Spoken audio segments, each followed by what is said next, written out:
We're starting on page 49, the crucifixion of Jesus. I don't want to overwhelm you with crucifixion horrors. Just the fact itself was horrible enough. As they were heading away they see Simon of Cyrene, who happened to be coming into the city from the countryside. They placed the crossbeam on his shoulders and had him carry it, following along behind Jesus. A great crowd of the common people also followed.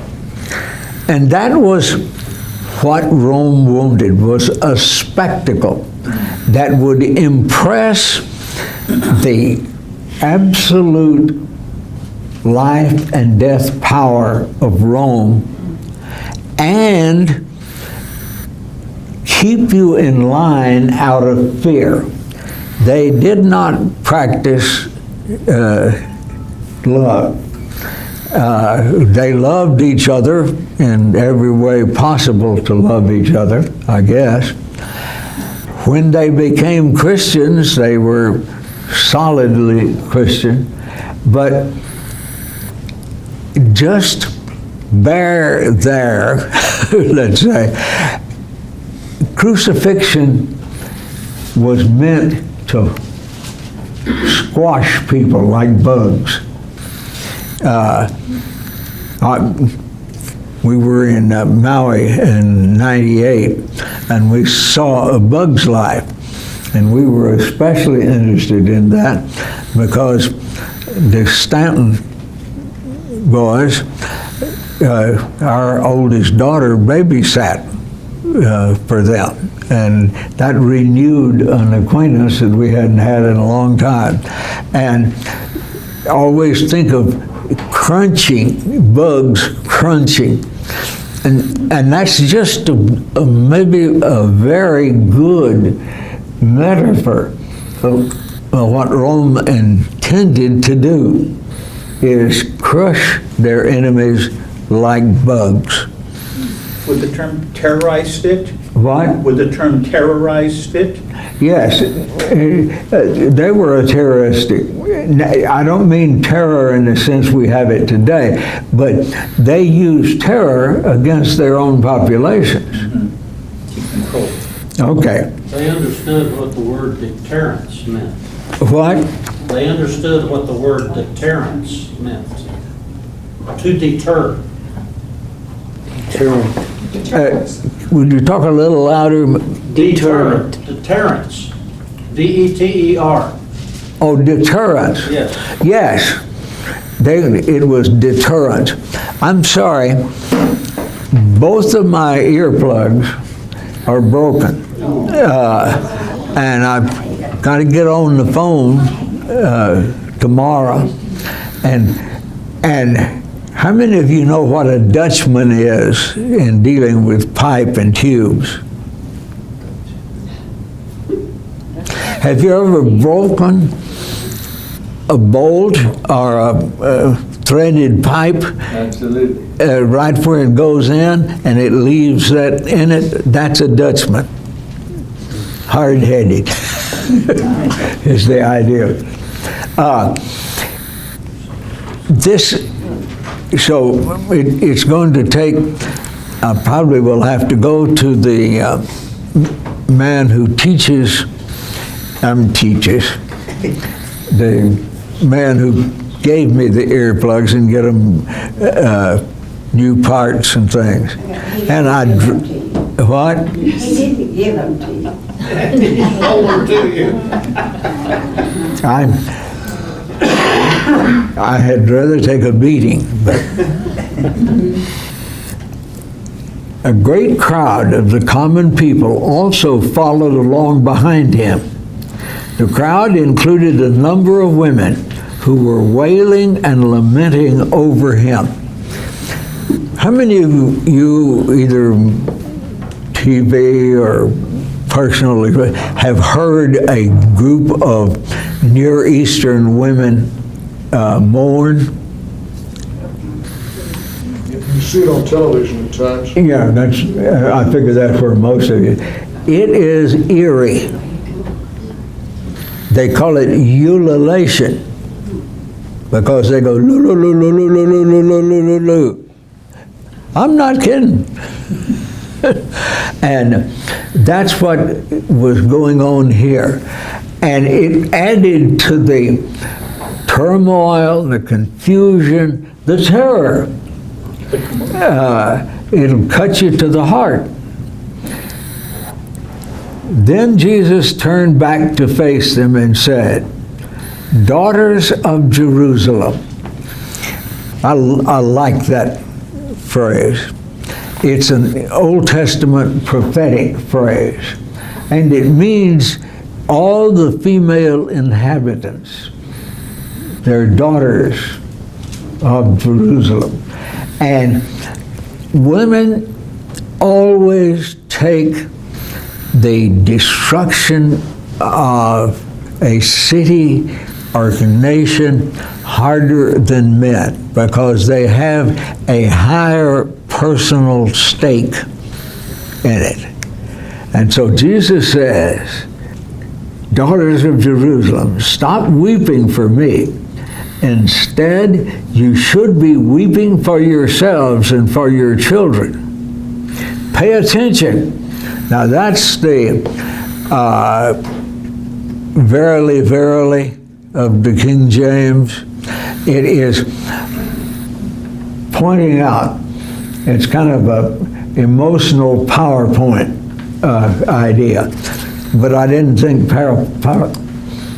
I didn't want to put a PowerPoint in the translation. It wouldn't have much significance. He said, time, because the time is, pay attention, the time is coming when people will say, "God has blessed the barren womb and the breasts that have never nursed a child." You women who are mothers and have been mothers, can you think of a time when you had rather not had children, that things were so bad that you wished you had not had children?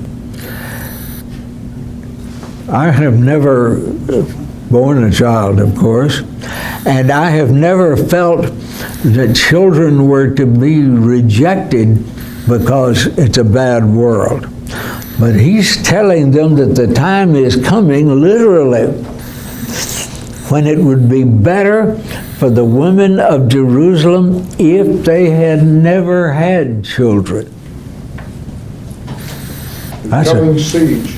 yes, it really was. It's coming.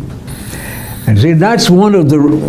Charles, I'm connecting that to what we see on the news with all of these pitiful refugees out of Syria, where 3/4 of the population has fled the country. How those mothers must feel that as they worry about their children and their future and wish they hadn't brought them into this world. Yes, I think that there are many places on the face of the earth. Venezuela. Well, it could be Venezuela. Nearly every what's called first world country at times have suffered enough to make them wish they hadn't had children. In spite of that, people have children. But this is clearly prophetic in the sense that he's talking about the coming destruction of Jerusalem. Yes, definitely. That's the point I'm making. Yes. And Josephus wrote about that later as well, and how terrible it was, and how literally cannibalism was, all kinds of horrible, horrible things happened. Well, in the book of, one of the books of Kings, you have the idea of how they were reduced to, what they were reduced to eating by the siege of Jerusalem. At the same time, people will begin to say to the mountains, "Fall on us," and to the hills, cover us up. Does that passage, does that phrase sound familiar? Where would you expect to find that? What book? Revelation.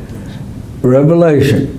It is standard apocalyptic statements for meaning this time is so bad that you'd like to be shielded from the sight of God. Now, it wouldn't do any good.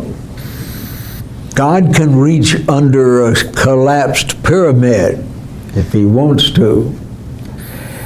He can go, there is no place where he cannot be, except Right. where he chooses not to be. We won't go into that, Mike. Cover us up. If the authorities act this way when the wood is green and moist, what will they do when the wood is dry? Now, what's the metaphor here?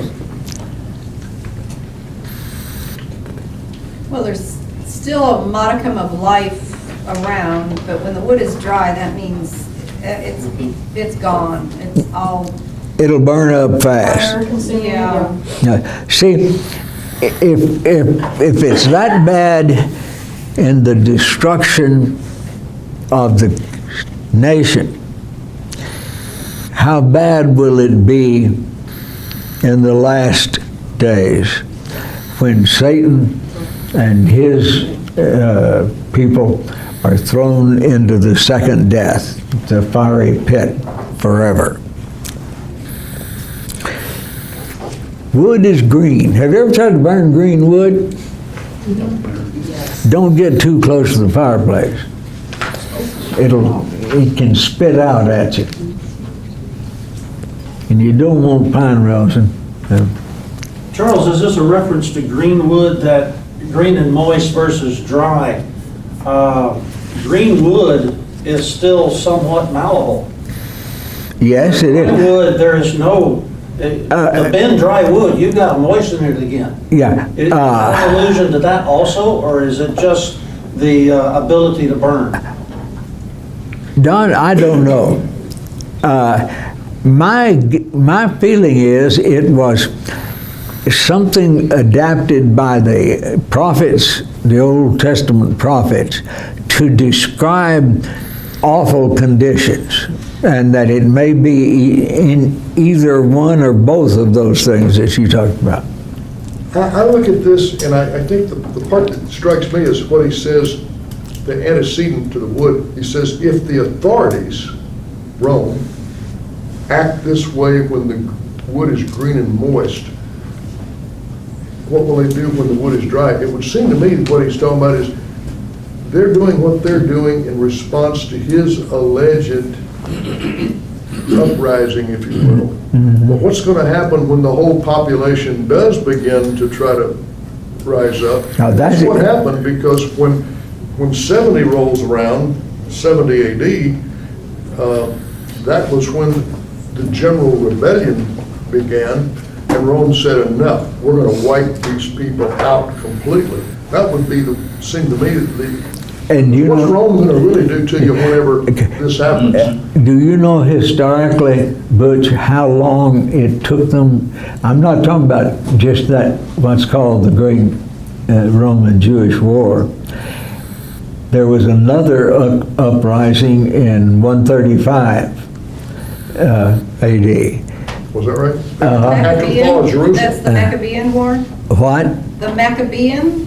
No, the Maccabean was 165 BC. Yeah. No, this was the Bar Kokhba, which is Hebrew for son of a star, because that he took on the messianic title, son of a star. The diaspora hadn't already occurred by then? What? The spreading or the diaspora hadn't happened yet? The diaspora hadn't? Oh, no, the diaspora, put it on the right syllable, was still left over from the exile that Randy was talking about in the sermon this morning, from 165, which is the AD, which is the AD of. the Maccabees, until Christianity displaced Rome in the Middle Ages,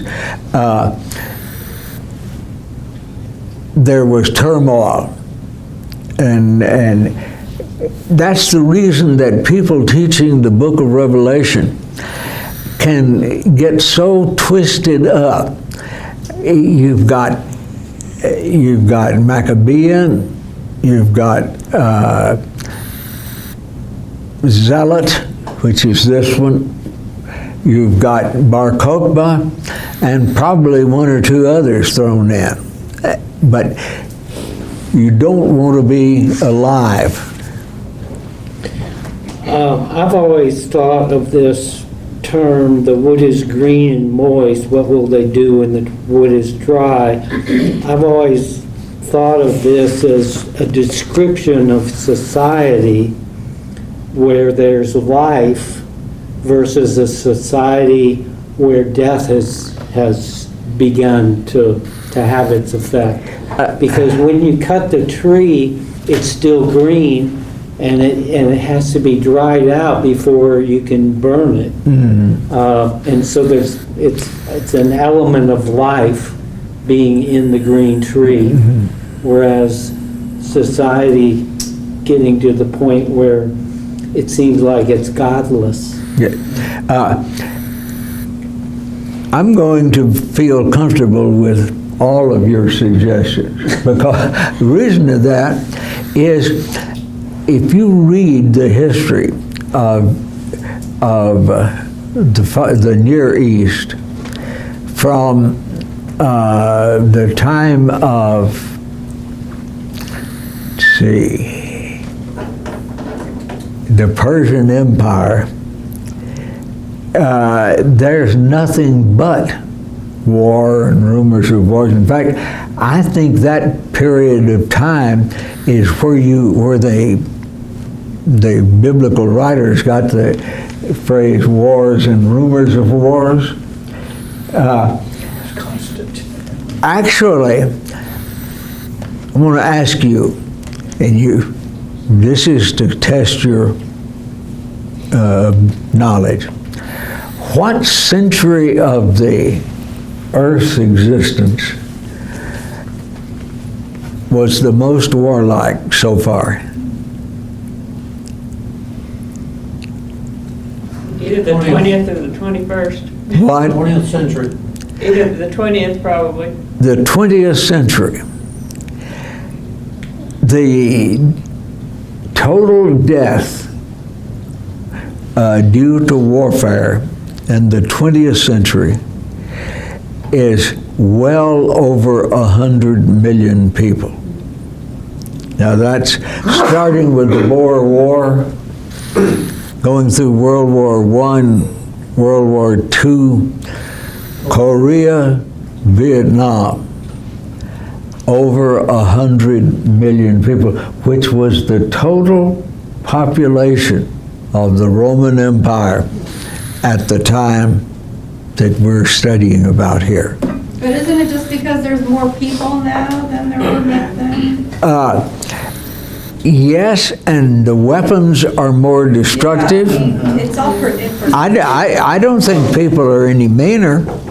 Yeah, I don't think anything's. They're just about as mean as they can get. Yeah. And Tools at their hand. yeah, but I had a fellow who was an atheist, and he was quoting a man named White, who wrote a book on the history of Christianity, and said, Christianity has been the cause of more deaths and war than all other religions put together. And I said, have you checked your figures? What do you mean? I said, just the American Civil War killed 637,000 people. And he pulled his horns in. I love to make people pull their horns in. I got a little mean streak. All right, Mr. Mean Street, let me ask you this. In the New Century Version, which is what I study most from, it uses the expression when life is good versus green wood, and then when bad times come versus dry wood. Why did you use green wood and dry wood instead of good times versus bad times? Because that's one step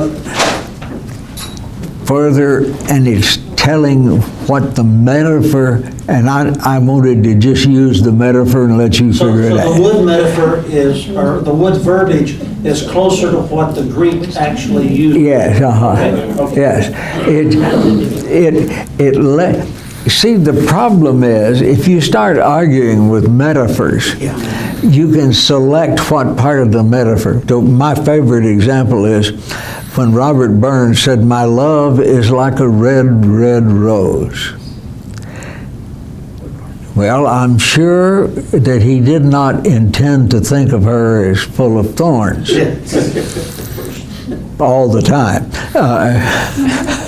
But you have to watch out about using metaphors and arguing rationally from them. And I wanted to preserve the metaphor. Does that make sense? Yeah, it makes, yeah. Okay. It's amazing how many good reasons I can find now that I didn't know when I did the translation. But- NIV translate that as the tree. What happens if Well, the Greek word tree is xulon, Zulon? the publishing company. Right. And it means tree, it literally means wood. And So Zulon was the word that was used. in the yes, Greek. yes. So it's wood.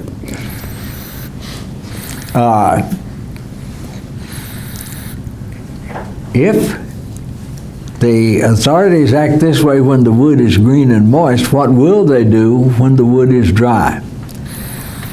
2 other men were also executed with it. They were criminals. The word criminal here means someone who has been set outside the law and therefore are subject to crucifixion. They've been convicted. Yes, they had been convicted. Rome was extremely cruel, and they glorified in their cruelty. I read a book when we were living in Brookline, Massachusetts, and it's the Latin for of "we who are about to die salute you," which is what the gladiators and other people who fought in the Colosseum turned to the emperor's box and said, "We who are about to die salute you." And all that is background here.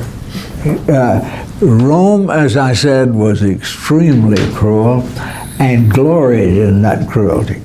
And so they make, as along with Cyrus the Persian and others of Near Eastern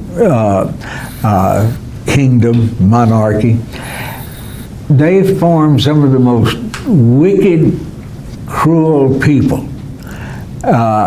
Even the people in the Near East, for instance, Assyria, it was noted for cruelty, and then Rome comes along and tops them.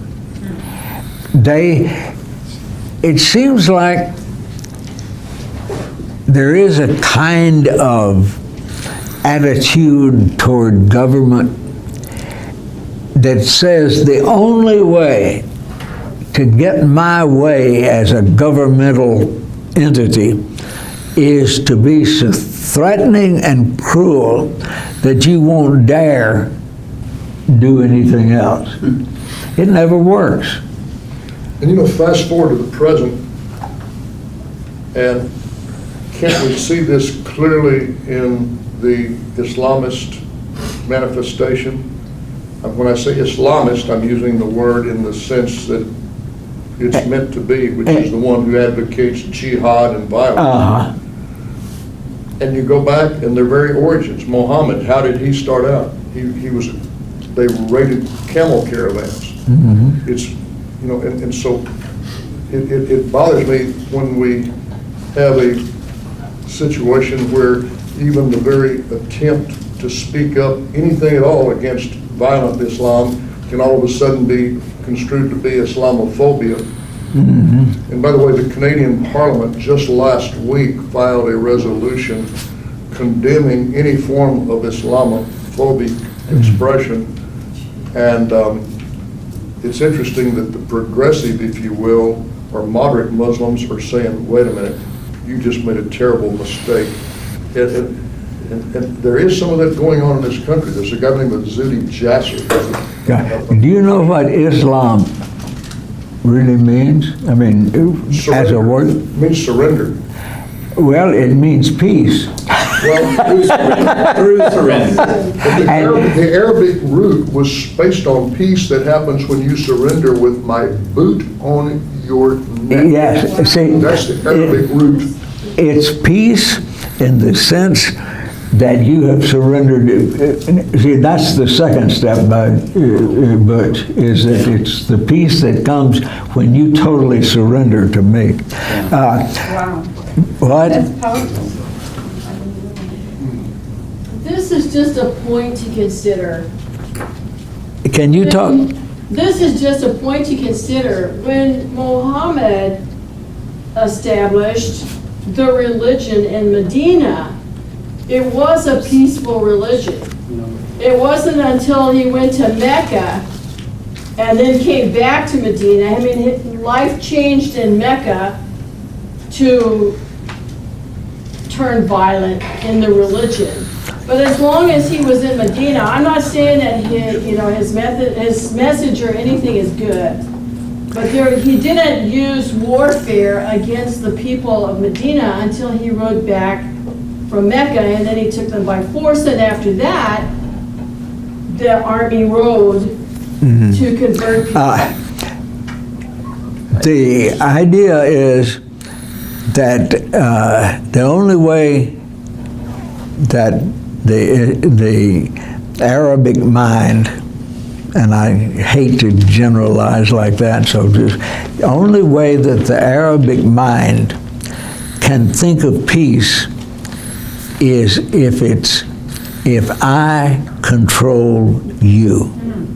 I was just making the point that initially, What? I was just making the point that initially, that Yeah, was not the way the religion was. Well, that's the reason that see, Muhammad was an Arab before he was an Islamist. That contrasts, though, with our understanding of surrender to Christ. Yes. We've somehow gotten off of the train of thought that I wanted to go on, but as long as you don't just automatically condemn Arabic people and Islamists, No, Muslims. Muslim, yes, thank you. Islamists are a different animal. Yes, I was going to say that ruling by force, which is what started us on this conversation, yeah. ruling by force is actually a human error. Rome did it, Islam's done it, Christianity's done it. It's been a plague of mankind to try to rule by It's force. the influence of Satan. And Yeah. Christ ruling is transformational because it's the opposite of ruling by force. Yes. Now there, thank you. That's where I wanted to be. Jesus more than once points out that the people have tried to take the kingdom biadzatai, by force. And that is not kosher for the believer. He contrasted that with the disciples, said, the world does it this way, but not in my kingdom. That's right. So, have we beat the poor of the world to death? Let's get on. Two other men were being executed with him. They were criminals. When they arrived at the place called the Skull, they crucified him. Now, there's people will tell you all the meaning of the word skull. A fellow named Gordon went to Israel in the last part of the 19th century. And when actually it was in around 1870, I think, and he did not want the place of crucifixion and burial to be under control of the Catholic Church. I'm telling it like he told it himself. And he looked until he found a place that at that time was outside of the city walls of Jerusalem that he thought looked like a skull. I've seen it. I've got pictures of it. I don't see no skull. And it was just pure anti-Catholicism. The place where the Church of the Holy Sepulchre is located was well inside the north wall of Jerusalem at the time Jesus was crucified. And there is no reason in the world to think that it would be located someplace that looked like a skull. The place of a skull, we still use a death's head as a symbol of death, don't we? I can remember we were in awe. My dad had a pretty complete first aid kit, and he would give us boys our bath at night, and then he'd set us up on the countertop, and he would doctor our wounds. And I was always in awe of the iodine bottle because it had a skull and crossbones on it. And I think that's all that this means. It's the place of death. Oh, sorry. Can I ask you a question? 'Cause Yes. I read your translation of the skull, and then I looked in my Bible, and it says the skull, but then it has, look over here for the foundation. I expected to see the word Golgotha or Golgotha, and instead it says Calvarius or Calvary Latin. Where am I getting that? Where's the word Golgotha? Because calvus is the Latin word, Golgotha is the Aramaic word, Oh, really? and they both mean skull. Okay, so the Golgotha is Aramaic. Uh-huh. I thought Golgotha was trash heap or, That's Gehenna. Gehenna. oh, What? Gehenna is the trash heap. Oh, no, that's, I mean, I just think of this is a place where they God, cast people yeah. out who probably were cast Butch, out to die. Gehenna.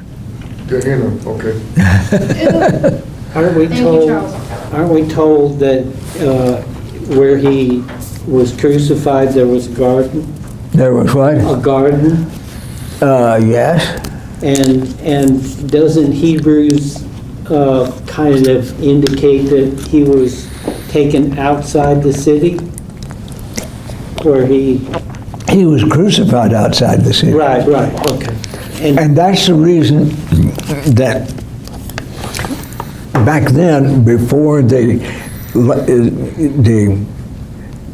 late 20th century excavation of the north wall of Jerusalem, you could make a fair argument for it being where Gordon located it. But he tells us in his diary that he just was not going to have it where the Catholic Church, them papists,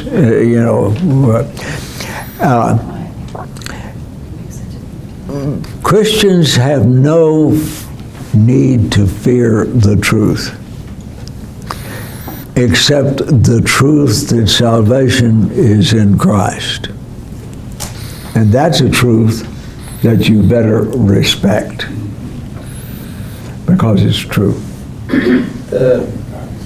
The fact that Christ was crucified with two criminals, wasn't that to, in a sense, contrast the fact that Rome really hadn't found Christ to be a criminal? Pilate gave in to the Jews, and then he put a sign on the Okay. cross to say this is Yeah, a... hold on to that, Okay. because I want to get to that. All right.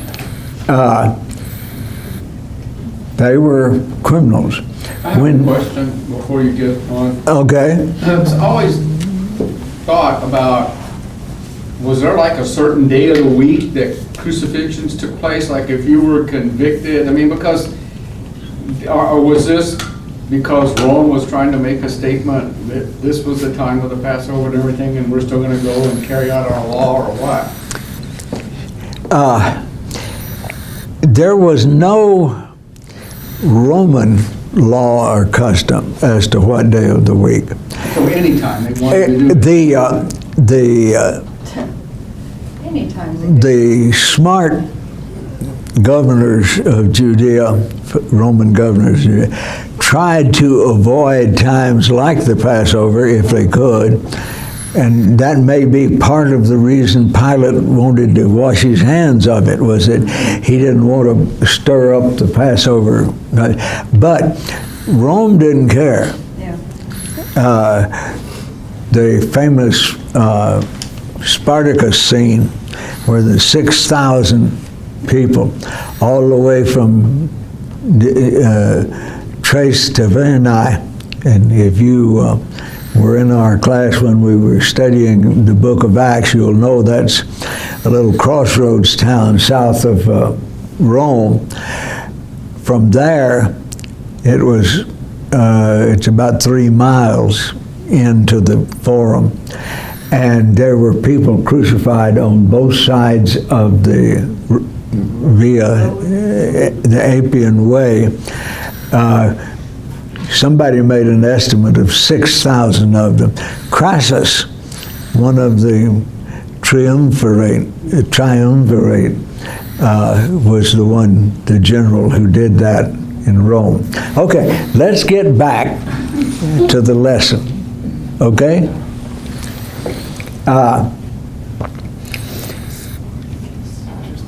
They also crucified 2 criminals, one on his right and the other on his left. Then Jesus said, "Father, forgive them, because they don't realize what they are doing." Now, in what sense does Jesus mean they don't realize what they're doing? They don't realize who he is. I think that's right, Mary. That they didn't have a clue who he was. But now, what's the interchange here? Because there was probably what we would call a sergeant, or maybe a lieutenant, a centurion in charge of the group that was crucifying him. He said, they don't realize what they're doing. The soldiers cast dice to apportion his clothing among them. Now, Luke doesn't give much to this dice tossing, but the thing about it was, in other Gospels we can learn. Do you remember the tube dresses, ladies? That's the kind of garment he had. It was woven as a tube, then sewed together with just a head hole sticking out. And so they didn't want to cut it in pieces. So they cast dice. How many of you know how many dice formed a Roman? 6. What? How many? 6. 6, right. And 3 sixes was called a Venus. What is it? Ada from Decatur, county seat of Wise. By the way, Decatur is the county seat of Wise. You know that? That's Wise County up on the Red River. Due west of Denton.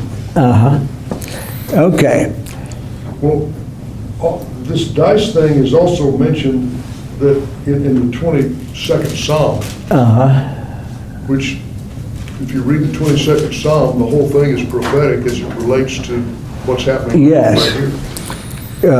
The 22nd Psalm is almost history before time. Okay. The mob, which included the Jewish leaders, stood watching and sneering. I wanted to get that word in there because that's what it is. You know, have you ever noticed how many bad words, I don't mean vulgar or obscene, but just unpleasant words start with SN?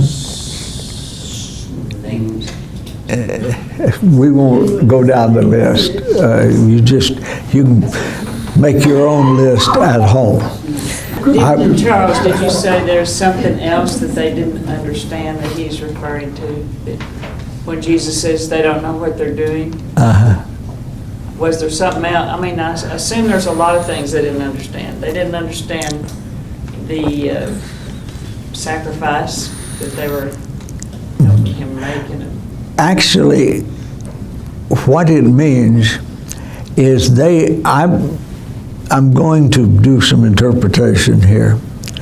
I think what Jesus is saying is they are fulfilling the will of God the Father, and they don't have a clue. They don't understand what part of history they are playing. That's exactly right. Remember when Nixon said this is the most important event in the history of the world? No? I don't remember that. When did he say that? What? When did he say that? Probably when Let's see, when was it?